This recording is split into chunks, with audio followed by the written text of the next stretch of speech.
Hello, I am here to talk about springtime with the classroom and classroom management and give some ideas of things that I have done just to try to help encourage my students to be their very best. Yes, they already know the rules. Yes, they know the routines. Yes, they've been doing it for months and they're doing fantastic.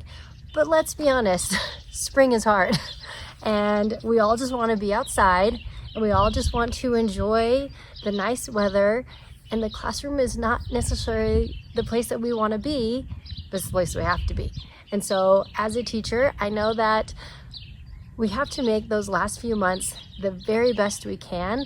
And I don't want to lose that behavior from my students, but I also want to make sure that I give a variety of ways of how to encourage them to continue to be their very best selves.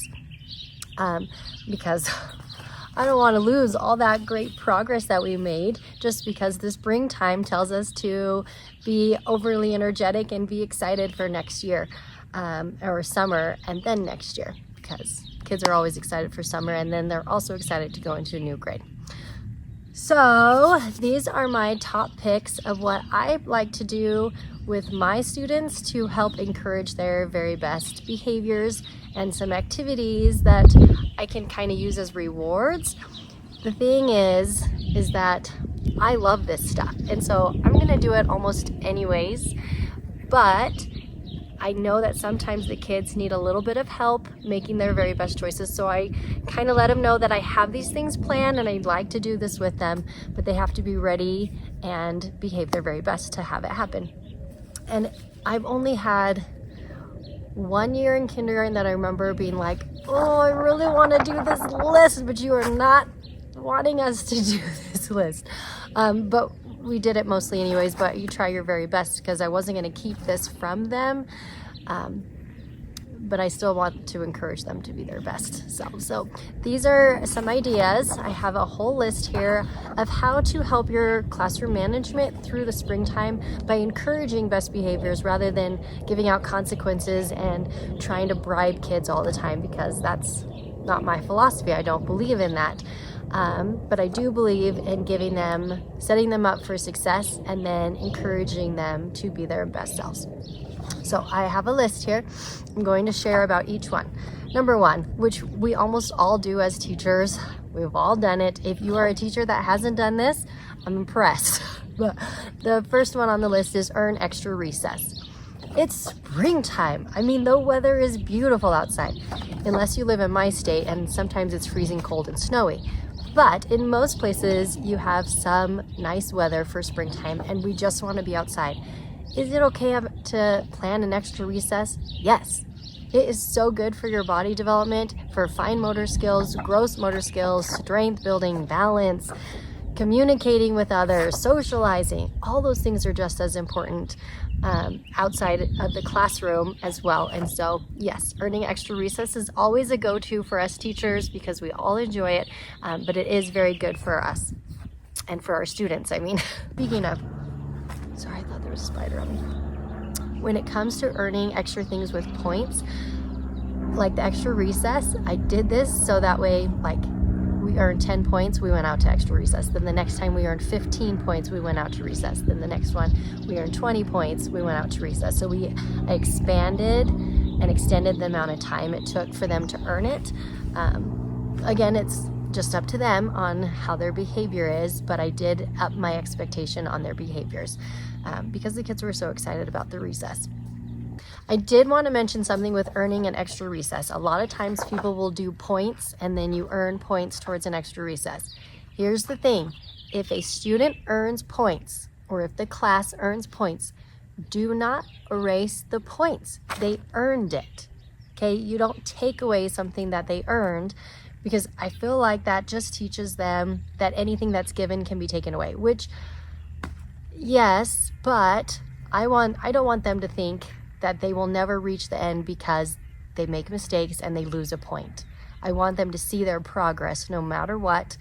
They will be making progress and they will eventually get there, but I'm not going to erase the points from them because they earned them. That's my philosophy. I just want to throw that out there with earning an extra recess. There are other consequences and other ways to handle things rather than erasing a point that they earned. Okay, working outside. I think this is underrated by so many people. If you have clipboards or even a math book that you can take outside and work outside, and you just say, hey class, we're gonna earn working outside. So instead of writing at our desks, we're gonna do a writing activity outside today. We spend 15-20 minutes out in the sun. Clipboards are great to take as well, because then you can they can use the clipboards to work on their stuff. It's really simple. They bring out their own supplies, they sit on the grass, and they enjoy working outside.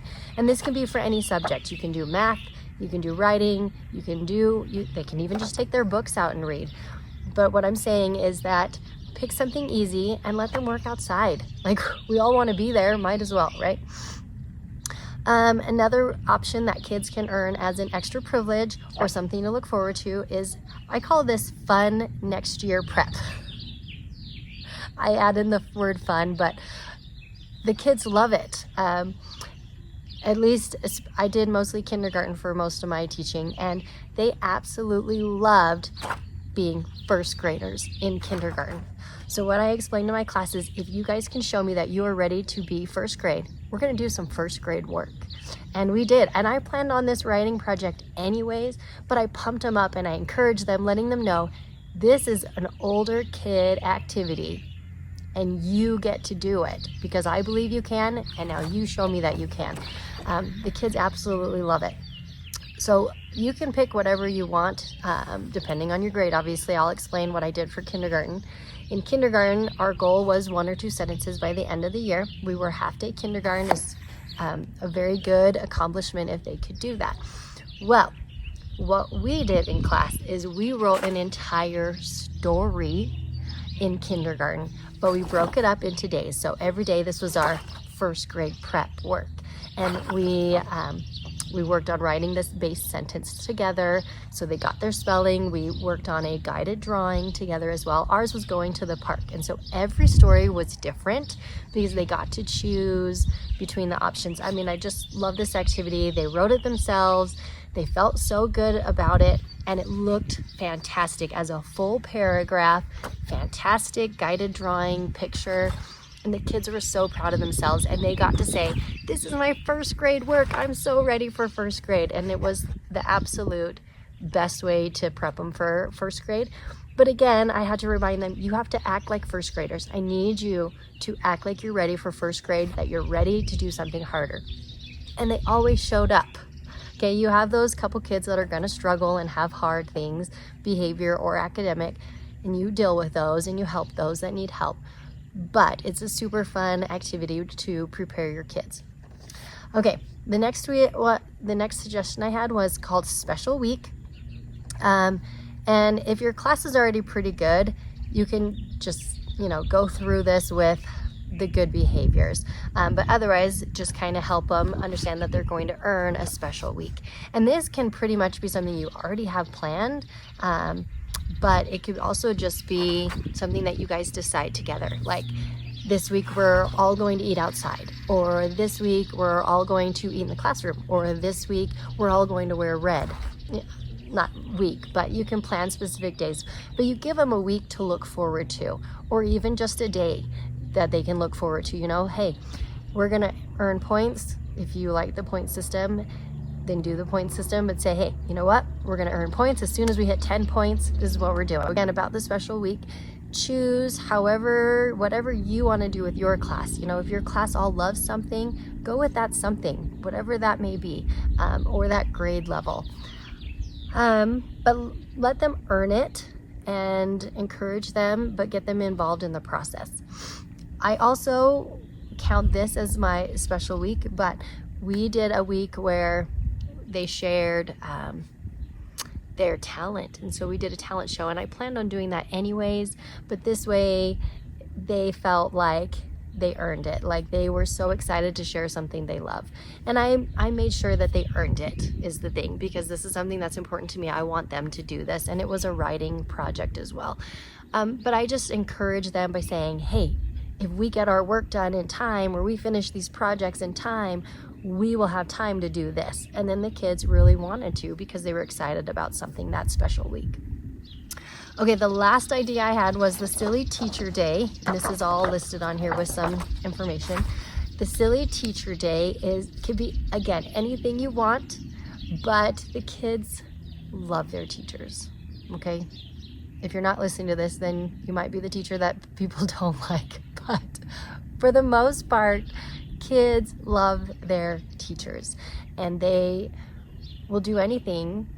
You know, most of them, a good chunk of them, if you have set them up for success, they will do their very best for you as their teacher. And this one is Silly Teacher Day. That could be however you want. Like, they get to pick what you wear that day. So they might say, I want a red shirt and I want blue jeans and I want a skirt over top of it, or I want boots, or something like that. Or they can even bring pieces from home and give you accessories that you wear for the day or throughout the day, and you change it up depending on how many kids bring in accessories. You can really just have so much fun with this day, and again, make it what works for you in your class. I love clothes, and so dressing up in silly clothes doesn't bother me, but some teachers might not like that, and so come up with something else. Maybe you wear a headband that you wouldn't normally wear, or a silly hat that you have, or something like that. But there are definitely ways to help classroom management in the springtime, and I feel like if we encourage our students to be their very best, the spring months don't have to be as hard as they sometimes are. We're already exhausted and tired and overwhelmed as teachers. The last thing we need is a class that is making it harder. So these are my suggestions of how I helped my class be their very best selves while also still learning and enjoying the last 2 months together, because that's what this is for, is to enjoy those last few months together, happily surviving through all the stress and all the chaos and all the things to get done. So, all right, I hope that these suggestions work for you. I'd love to hear feedback. If you choose to do any of them, you're welcome to message me or email me, or send me pictures on Instagram or TikTok, because it is so fun to see successful classrooms, things that I suggest work out for you. That makes me very happy. Happy spring, best of luck. You got this, I promise. Okay, bye.